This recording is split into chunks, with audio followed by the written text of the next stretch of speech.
Bonjour à tous et à toutes, bienvenue pour cette petite vidéo donc pour les prévisions et prédictions de l'année 2016. Alors avant de commencer ces prévisions et prédictions, on m'a demandé donc de les faire, donc je vais les faire très gentiment par rapport à toutes vos demandes.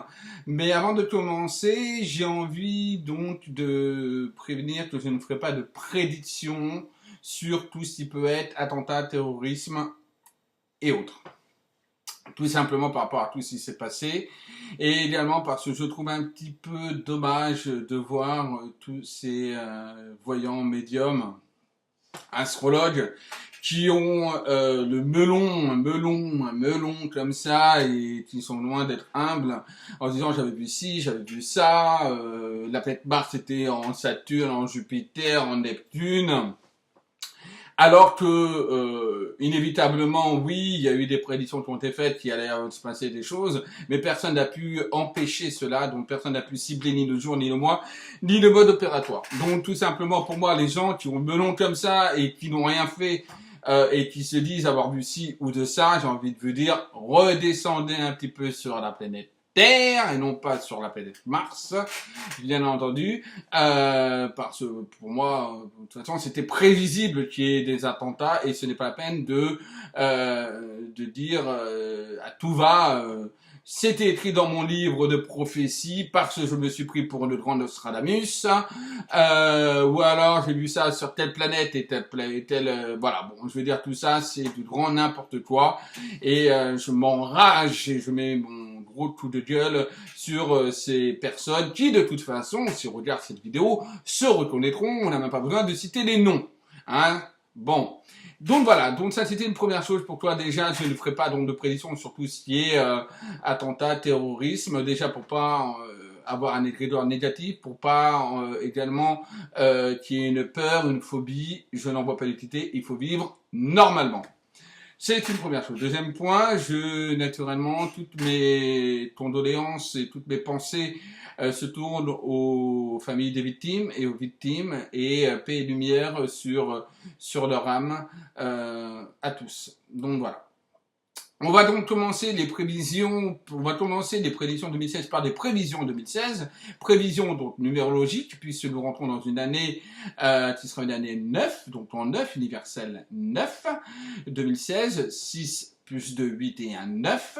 Le 9, c'est quoi? C'est donc la fin d'un cycle, on clôture en fait une période, un cycle de 9 ans.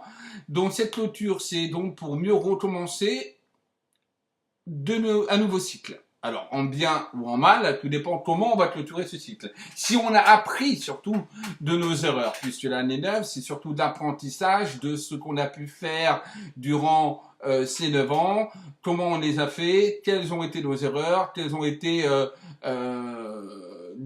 quelles démarches positives on a fait pour pouvoir avancer. Tout ce qui est négatif, on devrait justement l'oublier pour passer à un renouveau. Donc l'année 9 c'est une année en fait, on va dire un petit peu passive, où rien ne se passe logiquement et où il faut rien prévoir ou envisager de faire ou faire sur cette année de manière, on va dire, irréfléchie, rapide.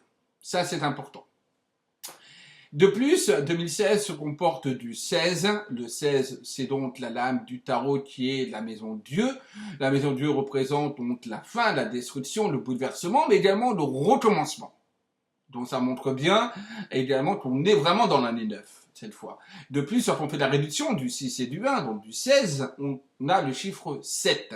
Le 7, c'est tout ce qui a un rapport avec l'étude, la formation, l'apprentissage, l'introspection.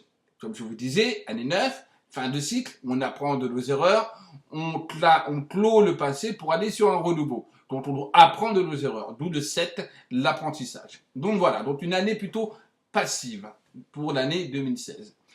Au niveau des prédictions donc en médiumnité, en voyance, je vais faire très court. D'accord? Je n'ai pas envie de trop aller dans les prédictions. Donc, d'un point de vue économique, au niveau de la France, je ne vois pas de grande évolution, je ne vois pas une croissance, je ne vois pas de croissance. Pour moi, l'année 2016 va rester un petit peu linéaire, statique et stérile au niveau de la croissance, malheureusement. Aussi bien pour le pouvoir d'achat, il n'y a pas d'évolution du pouvoir d'achat, je ne vois pas d'amélioration à ce niveau-là au niveau des ménages. Au niveau de l'emploi, je n'ai pas de baisse du chômage, j'ai même une augmentation, une hausse du chômage qui risque d'apparaître, avec un petit regain de sursaut, donc on va dire une petite baisse à un moment donné, mais qui est plus due à une augmentation, on va dire, de l'emploi dans le secteur, on va dire, sécurité. Donc, malheureusement, au niveau de chômage, je ressens encore, en plus, des licenciements, et fermeture de certaines sociétés et entreprises. Au niveau boursier, je ne ressens pas de krach boursier, je ne ressens pas une chute phénoménale au niveau boursier, et également je ne ressens pas de crise bancaire avec des faillites bancaires, en tout cas en France. Au niveau politique, ce qui ressort énormément en 2016, c'est la prise de pouvoir, c'est-à-dire c'est l'agressivité, la violence des propos, de la violence également qu'on a également dans les scissions, dans les distorsions. Certaines personnalités se retourneront contre leur propre parti pour aller sur d'autres partis, notamment la droite pour l'extrême droite. Donc on est vraiment dans une prise de pouvoir pour préparer donc l'année 2017, les présidentielles. Chacun en veut et chacun va se battre en mettant, bien sûr, en écrasant l'un et l'autre. Nous avons donc des affaires qui vont ressurgir, mais cette fois sur tous les partis, pas seulement que chez les Républicains ou le PS, mais également au niveau du Front National, mais également au niveau de l'extrême gauche. On peut ressentir également au niveau de l'extrême gauche, j'ai ressenti également une crise financière, des problèmes financiers également à ce niveau-là, au niveau de l'extrême gauche. Nous allons parler donc de monsieur Nicolas Sarkozy, donc qui pour moi n'est plus l'homme d'avant, n'est plus l'homme fort, n'arrive plus à rassembler. Au contraire, pour moi, ses propos ne sont plus crédibles vis-à-vis donc de la population française, vis-à-vis du peuple. Il y a une vraie distance, de plus en plus, qui est en train de se mettre en place et qui se met en face par rapport à cet homme. On sent encore des affaires venir sur lui, donc des affaires judiciaires, des affaires financières et judiciaires du passé qui vont ressurgir, mais également de nouvelles affaires qui vont ressurgir encore une fois. Pour moi, ce n'est plus l'homme fort. Pour moi, je ne le voyais pas être réélu en 2012, ce qui fut le cas, et je ne le sens pas être non plus l'homme de 2017, donc je ne le ressens pas non plus être élu en 2017, ni même être au second tour en 2017. Au niveau, donc pour monsieur Mélenchon, on va partir par monsieur Mélenchon pour commencer. Au niveau de monsieur Mélenchon, je ressens un homme qui va être affaibli énormément sur l'année 2016 et 2017, une baisse au niveau des sondages aussi. Un parti qui est de plus en plus, pour moi, qui va être de plus en plus écrasé, qui sera de moins en moins présent, qui va être vraiment en diminution. En plus, que je ressens un problème financier au sein même de ce parti. Nous avons également M. Mélenchon qui, pour moi, peut avoir également des problèmes de santé sur l'année 2016. Au niveau de M. Alain Juppé. M. Alain Juppé, par contre, c'est un homme qui, pour moi, je le ressors beaucoup plus fort sur 2016 et sur 2017. Un homme qui va réussir à rassembler, qui va réussir à coordonner, on va dire, un petit peu plus les Républicains. Et je le sens notamment se présenter pour l'année 2017. Et également, je le ressens faire un coup d'éclat et être au deuxième tour des présidentielles de l'année 2017.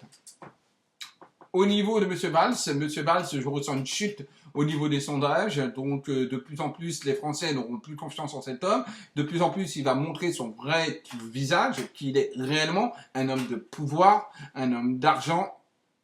On va le percevoir d'une nouvelle manière, un nouveau visage, un nouveau Valls va ressurgir, et notamment le peuple français va le discréditer et donc totalement une baisse au niveau des sondages.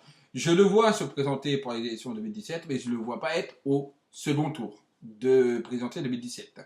Au sein du Parti Socialiste, je ressens également beaucoup de scissions, beaucoup de distorsions, beaucoup d'affaires également qui vont surgir. Concernant Madame Marine Le Pen, je ressens donc par rapport au Front National une hausse, toujours, une évolution, toujours cette évolution qui est là, constante, que je percevais déjà depuis 3-4 ans, qui là est en train également de se préciser. Je perçois également par rapport à elle des soucis au niveau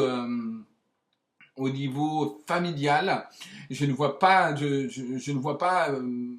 Marine Le Pen se réconcilie avec son père, Jean-Marie Le Pen, et en même temps, je vois également des problèmes financiers au sein même de leur famille, des problèmes financiers au niveau surtout héritage. Donc il y aura une guerre d'héritage à un moment donné au sein de leur famille, et pour moi, cela peut déjà commencer sur l'année 2016. Au niveau présidentiel, justement, je ressens un coup d'éclat, justement, qui peut venir de cette dame, et pour moi, je la pressens être au second tour de présidentiel, donc 2017. Concernant donc notre président de la République, M. Hollande, je ressens donc une chute des sondages à son égard, de plus en plus difficile. Comme je le disais également dans mes autres prédictions, je ne le ressens pas finir son mandat de président, et pour moi, il va y avoir un problème au niveau de sa santé. À savoir également que je ressens, comme je vous disais, de toute façon, une chute au niveau des sondages. Les Français n'ont plus confiance en lui. Je vois à l'étranger, je vois un président qui est présent, mais au niveau national, je vois un président absent, tout simplement. Donc pour moi, les présidentielles, au second tour, ce sera Alain Juppé et Marine Le Pen.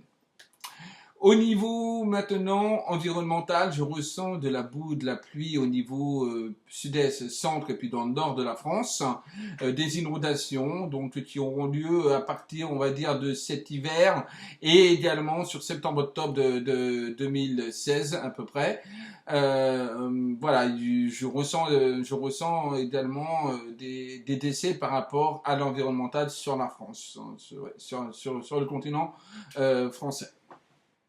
Bon, après, je ne parlerai pas de catastrophes aériennes et ferroviaires, etc., puisque je ne veux créer aucune crainte, aucune peur. Donc, voilà, comme je vous disais, je ne parle pas d'attentat ni terrorisme, mais je ne parlerai pas de ça non plus. Au niveau maintenant santé, je ressens au niveau de la santé une nette, beaucoup de choses qui vont être mises en place au niveau des recherches, notamment pour le sida. Et pour moi, je voyais sur 2016 un vaccin ou quelque chose qui peut justement éviter la contamination du virus du sida. Et je le perçois toujours sur 2016. Donc pour moi, il y a vraiment une très grande avancée à ce niveau-là. Au niveau du cancer, je ressens une meilleure prise en charge des malades et on trouve un moyen de diminuer, on va dire, les souffrances liées au cancer, liées à la chimiothérapie. Donc vraiment des moyens qui seront mis en œuvre donc pour la recherche à ce niveau-là. Pour les autres maladies, je sens toujours quelque chose de stagne, qui n'évolue pas, d'accord. Je ne sens pas d'épidémie sur cette année véritable, je ne sens pas une pandémie ou autre se proliférer sur l'année 2016. Par contre, je ressens une grippe assez virulente, assez puissante sur 2016, sur l'hiver 2016 à peu près, qui va rester qui peut rester un mois et demi, donc assez puissante quand même et qui peut toucher pas mal de monde en France. Au niveau mondial, je vais parler vite fait donc, de la Syrie. Comme dans mes prédictions sur 2014, je voyais toujours en 2015 ce Bachar al-Assad toujours être au pouvoir, ce qui fut le cas. Je le perçois encore être au pouvoir en 2016, mais par contre de plus en plus affaibli, de plus en plus mis à la porte. Pour moi, il y a une possibilité de départ sur 2017-2018, mais pas pour le moment encore une fois. Il tient bon son trône et il ne veut pas le lâcher. Donc je ne sens pas encore partir véritablement, même si de plus en plus on ne sent être mis hors du pouvoir.